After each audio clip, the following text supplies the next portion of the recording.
निम्मी हाँ आज काय बनवू? Lemon rice. हाँ लेमन राइस.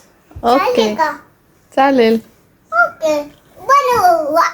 चुप चल बनव.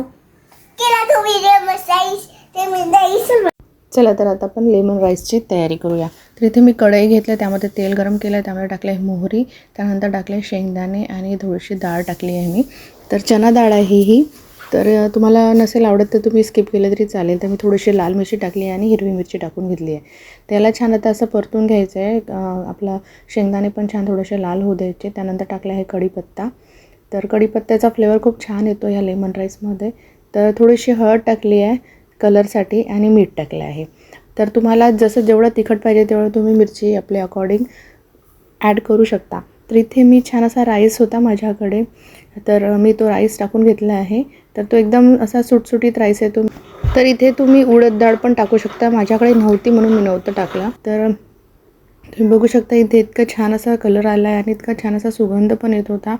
जो कढीपत्ता टाकल्यानंतर जो फ्लेवर येतो ना, म्हणजे सुगंध येतो ना, तो पूर्ण घरभर होतो. याला मी छान असं थोडंसं झाकून ठेवलं होतं. तर तुम्ही बघू शकता आता इतकं छान हा दिसत आहे.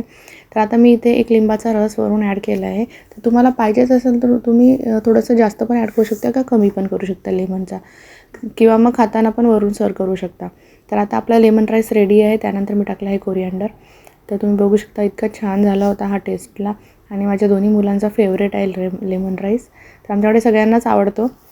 तर तुम्हाला ही रेसिपी कशी वाटली नक्की कॉमेंट करून सांगा.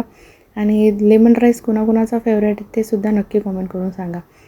वीरचा तर हा खूप फेवरेट आहे. जेव्हाही आमच्याकडे राईस उरतो त्या दिवशी दुसऱ्या दिवशी सकाळी तो लेमन राईसच बनवायला लावतो. तर अशाच सिंपल इझी रेसिपीसोबत भेटूया नेक्स्ट व्लॉगमध्ये. Bye bye.